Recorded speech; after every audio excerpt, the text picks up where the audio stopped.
मृत्यू 23 मार्च 1931. शिवराम हरी राजगुरू यांचा जन्म महाराष्ट्र राज्यातील पुणे जिल्ह्यातील खेड येथे झाला. त्यांचे प्राथमिक शिक्षण खेड येथेच झाले. ते 6 वर्षाचे असतानाच त्यांच्या वडिलांचे निधन झाले. माध्यमिक शिक्षण घेण्यासाठी ते अमरावतीस गेले. शिकता शिकताच शरीर कमाविण्यासाठी त्यांनी व्यायामशाळेत प्रवेश घेतला. कारण त्यांची शरीरयष्टी तुडतुडीत होती. रंग सावळा होता, लांबट चेहरा, गाल आत गेलेले आणि हाडं वर आलेली होती. चेहरा निर्विकार, त्याच्यावर हास्य किंवा उत्सुकता यापैकी कोणतेच भाव दिसत नसत. परिस्थितीच्या ठोकरा खाल्ल्याने त्यांच्यात अकाली प्रौढत्व आणि गंभीरता आलेली होती. अमरावतीच्या हनुमान व्यायामशाळेत येणाऱ्यांचे देशभक्तीपर बोलणे ऐकण्याच्या प्रभावातून त्यांच्या मनातही देशभक्तीची ठिणगी पडली. वयाच्या 15व्या वर्षी संस्कृतच्या अभ्यासासाठी ते बनारस येथे गेले. तेथे त्यांचे मोठे भाऊ कवायत मास्तर होते. त्यांचे नाव होते दिनकर. शाळेच्या वेळेनंतर ते एका आखाड्यात शिवरामसह लाठीकाठी फरीगदगा शिकवत असत. बनारसला अन्य प्रांतातून आलेल्या मित्रांकडून ते उर्दू, कन्नड, मल्याळम, हिंदी व थोडी इंग्रजी भाषा शिकले. तेथे काही काळ ते सेवा दलातही गेले. छत्रपती शिवाजी महाराज हे त्यांचे आराध्य दैवत होते. बनारस येथेच त्यांचा चंद्रशेखर आझाद व सचिंद्रनाथ सन्याल या क्रांतिकारकांशी संबंध आला.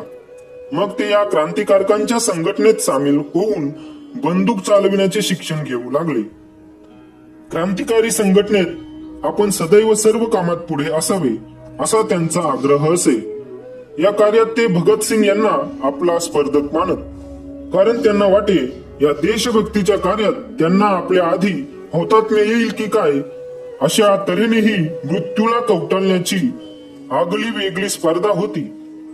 पंजाब केसरी लाला लजपतराय यांच्या मृत्यूचा बदला घेण्यासाठीची जबाबदारी राजगुरू यांच्यावर सोपविण्यात आली.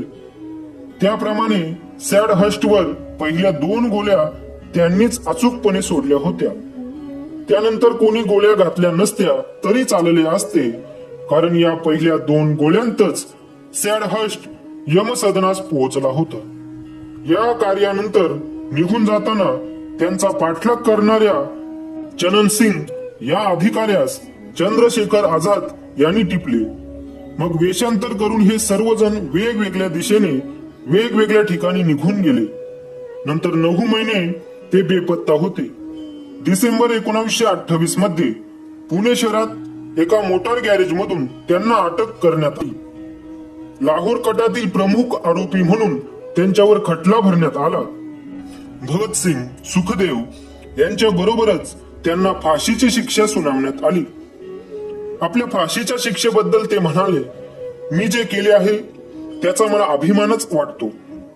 आपले जीवन भारत मातेच्या चरणी अर्पण करून देशातील कोट्यवधी स्त्री पुरुषांना स्वर्गाचे दार मी उघडून तेथील सौंदर्याची एक झलक जरी दाखवू शकलो तर बाकीचे काम ते स्वतः आपण होऊन पूर्ण करतील. अशा सुंदर मृत्यूबद्दल पश्चाताप करणाऱ्यास मूर्खच समजण्यात येईल. 23 मार्च 1931 रोजी सुखदेव व भगतसिंग यांच्या बरोबरच राजगुरूंना सकाळी फाशी देण्यात आली.